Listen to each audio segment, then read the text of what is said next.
Welcome back, everyone. We're diving into a topic today that I think is on every business owner's mind. How do you make your brand stand out? It really is a crowded marketplace out there. Right, it's not enough to just have a great product anymore. Nope. You have to create value, real value for your customers. Absolutely. So, to help us unpack this, we're turning to an article from the Procure4 marketing team, Creating Value for Targeted Customers. Sounds like a good one. It is. It's actually a two-parter. But we'll be focusing on part one today. Sure. Published just last year, this article really gets into the nuts and bolts of understanding your customer and building those lasting relationships. And those relationships are key. They are. So let's start with the basics. What do we even mean when we talk about customer value? Well, it's more than just offering a low price, that's for sure. Okay, good to know. It's really about finding that sweet spot, that balance between what the customer gains and what they have to sacrifice to get it. I like that, like a balancing act. Yeah. Exactly. On one side, you have the benefits, right? Right. The quality, the price, sure. But also those less tangible things, Oh, like what?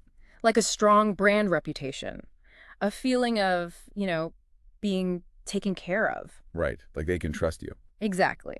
And on the other side of that scale, you have what the customer gives up. Could be money, could be time, even effort. And the goal is to. Tip those scales, make sure the benefits outweigh the sacrifices by a mile. That's how you create a customer who doesn't just buy from you once. They keep coming back for more. Which, in the long run, is what every business wants. Absolutely. But how do we even begin to figure out what those benefits and sacrifices look like for our specific audience? That's where we get into the nitty-gritty of marketing. Okay, bring it on. I'm ready. It all starts with something called market segmentation. Market segmentation. I've heard that term before. You probably have. Think of it like fishing. Fishing. Okay, now I'm intrigued. Right. You wouldn't use the same lure to catch every kind of fish, would you? I guess not. You have to know what they like, where they hang out. Exactly. Market segmentation is all about dividing your potential customers into groups based on, well, all sorts of things. Like what? Give me some examples. Sure. Their demographics, their lifestyle, their buying behavior. It's about figuring out who your ideal customer is and tailoring your message to resonate with them specifically. So it's kind of like creating a custom fishing lure for each type of customer you want to attract. You got it. It's way more effective than just casting a wide net and hoping for the best. It's about being targeted, speaking directly to their needs. Right. You're not just shouting into the void, you're having a conversation. This is making me think of those companies that just seem to get me. Like their ads always feel relevant. That's the power of understanding your customer. But how do you get to that level of understanding? Well, that's where things like buyer personas come in. Buyer personas. I think I need a little more on that. Sure. Imagine you're writing a letter to someone. You're going to be a lot more effective if you know who they are. Right. Of course, it makes it more personal. Right.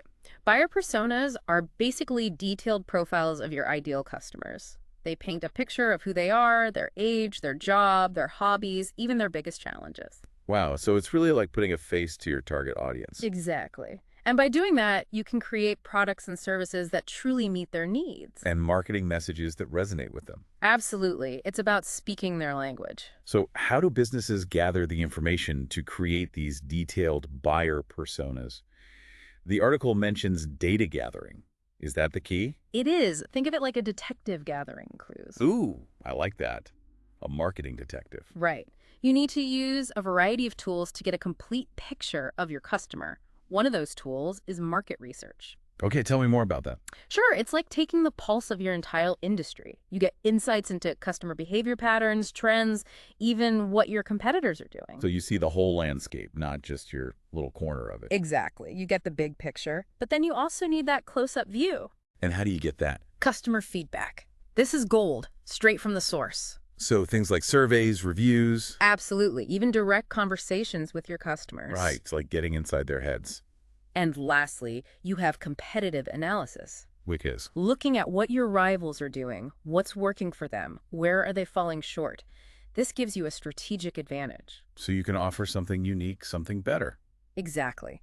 The key is to analyze all this information, find those golden nuggets that will help you adapt and stay ahead of the game. So it's not enough to just collect data. You have to actually use it. Now you're getting it. And all of this leads us to one of the most important elements of communicating value, the value proposition. Ah, the value proposition. I hear that term thrown around a lot, but I'm not always sure what it really means. It's really the answer to the question, why should I choose you? Okay, I like that. Simple and to the point. Right. It's a concise statement that sums up the unique benefits a customer gets from your product or service. So it's not just a list of features. Nope. It's about the so what factor. It's about highlighting how your product solves their problems, fulfills their desires. Why should they choose you over everyone else? It has to be compelling. And memorable. It's like the heart of your brand promise. It is. And it all comes back to understanding your customer. Right. You identify their needs, you tailor your message, and you create a value proposition that speaks directly to them. That's the foundation of building a successful business. But it doesn't stop there. So what comes next? Well, you can't just talk the talk. You got to walk the walk. That's where we get into designing the experience. Ooh, designing the experience. Now that sounds interesting. It is. But that's a topic for our next deep dive. Stay tuned. Okay, so let's dive into this idea of designing the experience. What exactly does that mean? Well, it's about thinking beyond just the product itself. Okay, so it's bigger than that. Much bigger. Think about a time you had a really great experience with a company. Like maybe their website was super easy to use. Or their customer service was amazing. I hate when you get stuck in those phone trees. Oh, the worst, right? It's about all those touch points a customer has with your brand. From the moment they first hear about you, to browsing your website, to actually using your product, even contacting support. It's all connected. Exactly. And each interaction should reinforce that value proposition we talked about earlier. Leaving a positive impression. Exactly. It's about creating a seamless, enjoyable experience from start to finish. So the customer feels valued. Yes. And that's especially important these days because, let's face it, customers have a lot of choices. Oh, they do. And they're not afraid to switch brands if they have a bad experience. Exactly. So designing the experience is crucial for building those lasting relationships we talked about. Because a happy customer is a loyal customer. Right. And remember, this process doesn't stop once you've launched your product. It's an ongoing thing. So you're constantly tweaking, refining. Absolutely. The market's always changing. Customer needs are evolving. You got to stay ahead of the curve. So it's about being proactive, adaptable. Right. Think of it like tending a garden. Okay, I like where this is going. You don't just plant the seeds and forget about it, right? You got to water it, weed it, make sure it's getting enough sun. That's a great analogy. You have to nurture those customer relationships. Exactly. And part of that nurturing is innovation. Oh, innovation. That can be a scary word for some businesses. I know, right? But it doesn't have to be about reinventing the wheel. Sometimes it's just about small improvements, making things a little bit better. Or a lot better, hopefully. Right. Sometimes the smallest changes can have the biggest impact. And don't forget about the power of listening to your customers. Because they know what they want. They do. They can tell you what they love about your product, what they wish was different, all of it. So make sure you have ways to gather that feedback and actually use it. Like those online surveys you see sometimes. Exactly. You might be surprised by the insights you get. So we've talked about designing the experience, being adaptable, embracing innovation. What else can businesses do to enhance customer value? Well, it all ties back to building those relationships. Right. And a key part of that is exceeding expectations. Going above and beyond. Yes, delivering more than what the customer expected. Create those wow moments that stick with them. Like when you get a handwritten thank you note with your order. I love those. Right. It's those little things that make a difference. And when you consistently exceed expectations, you create a level of loyalty that's priceless. Because those customers become your biggest fans. Exactly. They'll tell their friends, leave positive reviews, all of that. It's the best kind of marketing. It is. Yeah. So remember, it's not just about making the sale. It's about building a relationship, a connection. A community even. Exactly. And those relationships are the key to long-term success. All right. Welcome back to the final part of our deep dive. So far, we've covered a lot of ground.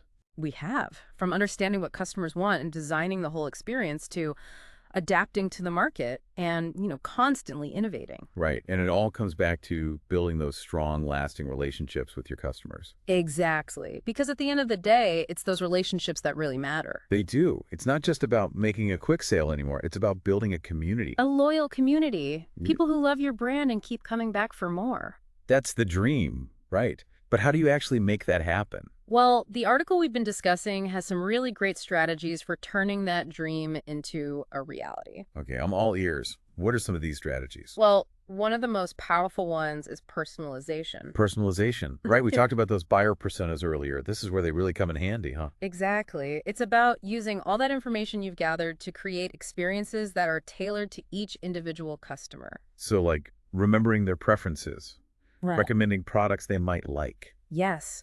Think about the brands that you personally love. Ooh, yeah. Like the ones you look forward to hearing from. Exactly. Chances are they've really nailed personalization. They make you feel special, like they really get you. And that feeling goes a long way. It can be as simple as addressing them by name in emails, you know, or as complex as creating a whole customized product recommendation engine. Oh, wow. Like those AI-powered ones you see. But I guess even small gestures can make a difference. Absolutely. You don't have to overthink it. Just start somewhere. It's better than nothing. I'm thinking about all those generic marketing emails I get. They just go straight to spam. Right. Nobody wants to feel like just another number. So personalization is key. What else can businesses do? Another big one is creating a seamless experience across all touch points. Ah, okay. So no matter how a customer interacts with your brand, it should be consistent. And positive. Whether they're on your website, talking to customer service, or even visiting your store. They should have a good experience, no matter what. Exactly. Because they don't care if they're dealing with marketing or sales or support. They just want a smooth journey. Right. I hate having to repeat my information over and over again, or getting different answers from different people. It's frustrating. And it can really damage your brand image, so it's important to break down those silos and create a unified front. Put the customer first. Exactly. Everyone in the company needs to be on the same page when it comes to the customer experience. Because at the end of the day, it's all about the customer. It is. Okay, so we've got personalization, we've got a seamless experience. We can't forget about innovation. Ah, yes. Innovation. Always crucial. The world's changing so fast, you got to keep up. You do. But remember, innovation doesn't always have to be about those big, splashy, disruptive things. Sometimes it's the small things that make a difference. Exactly. Improving your existing products, finding new ways to use them, or even just listening to customer feedback and making those little tweaks. Sometimes it's about doing what you already do well, but even better. And speaking of customer feedback, never underestimate its power. They can give you some of the best ideas for innovation. It's like they're part of your R&D team. Right. So make sure you have systems in place to gather that feedback and, really use it to your advantage. Okay, so we've got personalization, a seamless experience, innovation. What else? What's another way to really enhance customer value? Well, a lot of these ideas tie into this concept of community building. Community building, right? We've touched on that a little bit. Yeah, it's about creating a space where your customers feel like they belong. Where they can connect with each other Ah, and with your brand. exactly. It's about moving beyond those simple transactions and creating something that feels more meaningful. Building those deeper connections. I like it. So how do you do that? How do you actually build a community? There are so many ways. You can create a forum on your website, host events, even just engage with your customers on social media in a way that feels authentic. Like you're actually having a conversation Exactly. It's about showing them that you care. and that you're listening. Right. Okay, so we've covered personalization, a seamless experience, innovation, community building. What else am I missing? Well, one last thing that's really important, exceeding expectations. Ah, yes. Going above and beyond. Exactly. Doing more than the customer expected, creating those wow moments that they'll remember. It's like the cherry on top. It is. It could be a handwritten thank you note, a surprise gift, early access to a new product, Those little touches go a long way. They do. And when you consistently exceed expectations, you create a level of loyalty that's, well, it's priceless. Those customers become your biggest fans. Your best advocates. It's the best kind of marketing you can get. This has been such an insightful conversation. We've learned so much about creating customer value. We have. It's about more than just the product itself. It's about the whole experience. Understanding your customer, building those relationships, innovating, exceeding expectations. It's about creating a holistic experience that keeps your customers coming back for more. Yeah. And telling their friends. Well, I think that about wraps up our deep dive for today. It does. We've covered a lot of ground, but the journey doesn't stop here. Nope. So, as you go about your day, think about the brands that you love. What makes them special? And how can you apply those lessons to your own business? Remember, creating customer value is an ongoing process. It's about constantly striving to be better. And putting your customer at the heart of everything you do. Thanks for joining us on this deep dive. Until next time. Keep exploring.